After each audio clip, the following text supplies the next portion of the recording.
આણંદના ચિખોદરાથી સારસાને જોડતા 7 કિલોમીટરના રોડ પર ખાડા પડી ગયા છે। કમરના મણકા ખસી જાય એવા બિસ્માર માર્ગથી ત્રસ્ત સારસા અને આસપાસના ગામના લોકોએ આજે સારસા ચોકડી પાસે ચક્કાજામ કરી વિરોધ પ્રદર્શન કર્યું હતું। ચિખોદરા ચોકડીથી સારસાને જોડતા 7 કિલોમીટરના માર્ગ પર ઠેક ઠેકાણે ખાડા પડી ગયા હતા, જેથી સ્થાનિક લોકો તેમજ વાહન ચાલકો ત્રાહિમામ પોકારી ઉઠ્યા હતા।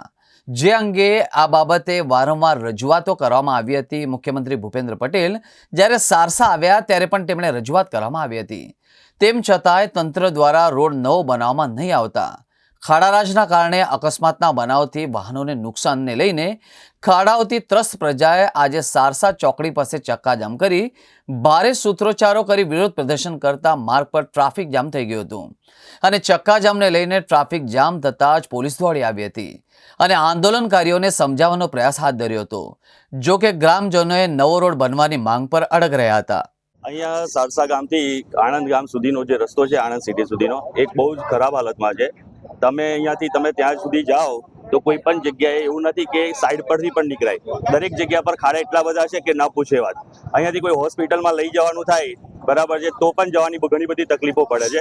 કોઈ પ્રેગ્નેન્ટ વુમેન હોય અને એને લઈને જવાનું થાય બરાબર છે, રસ્તામાં જ પ્રોબ્લેમ થઈ જાય। અને બીજી વસ્તુ કે નાના છોકરાઓ જે કોલેજ જાય છે એ લોકોને ઘણી બધી તકલીફો પડે છે બરાબર। નાના છોકરાઓના પગ પણ એક્ટિવા પરથી નીચે નથી પહોંચતા, ઘણી બધી વાર પડી જાય છે। સવારમાં પણ એક બનાવ આવો બન્યો છે। તો ક્યાં સુધી આ બધું ચાલશે? એટલે અમારી એક જ માંગ છે કે આ રોડ જલ્દીમાં જલ્દી બને।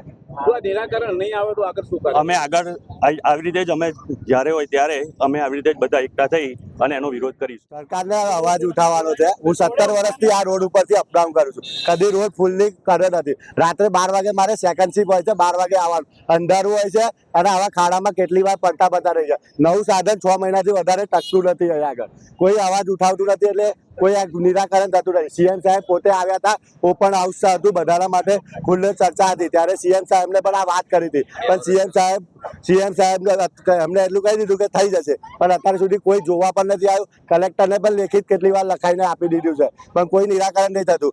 આ એટલી રાહ જોવે છે કે કોઈ મરી જાય તો પછી કોઈ એક્શન લેવાય। સરકારને એક જ સુવિધા, મરી જવાની કોઈ રાહ જોવામાં આવે છે કે રોડ ઉપર કોઈ મરી જાય, કોઈ એવો બનાવ બને કે કોઈનું ઘરમાં કઈ થઈ જાય ત્યારે જ આ રોડનું ચાર્જ થાય। તાત્કાલિક આ રોડનું કામ ચાલુ કરવું જોઈએ। જેમને લાગે કે કશું નથી તો એકવાર જઈને બતાવે બાઇક લઈને, 2 વ્હીલર, તો ખબર પડી જાય કે રોડની હાલત શું છે। રોડ ના બનાવો, ધારાસભ્ય હોય, એમએલએ હોય, બધાની જવાબદારી છે। આપણે કોઈ ભાજપ કોંગ્રેસ કરતા નથી, બધાની જવાબદારી। કોંગ્રેસની એટલી જવાબદારી છે કે વિરોધ નહીં કરતું, કેમ વિરોધ નહીં કરતું? આવા મુદ્દા પર વિરોધ કરો। બધા ભાજપને વોટ આલવાના છે, બધા મોદી સાહેબને જોઈને વોટ આલે છે। આ લોકોના કામથી વોટ આલવાનો હોય તો એ કઈ વોટ ના મળે, તો ફરી વોટ માંગવા આવે અને પહેલા જોઈ લે કે રોડની હાલત શું છે, પબ્લિકની ડિમાન્ડ શું છે, પબ્લિકના સોલ્યુશન લાવો, પછી વોટ માંગવા આવજો। વોટ માંગવા ના આવતા, જેટલા આ રોડ ઉપર જાય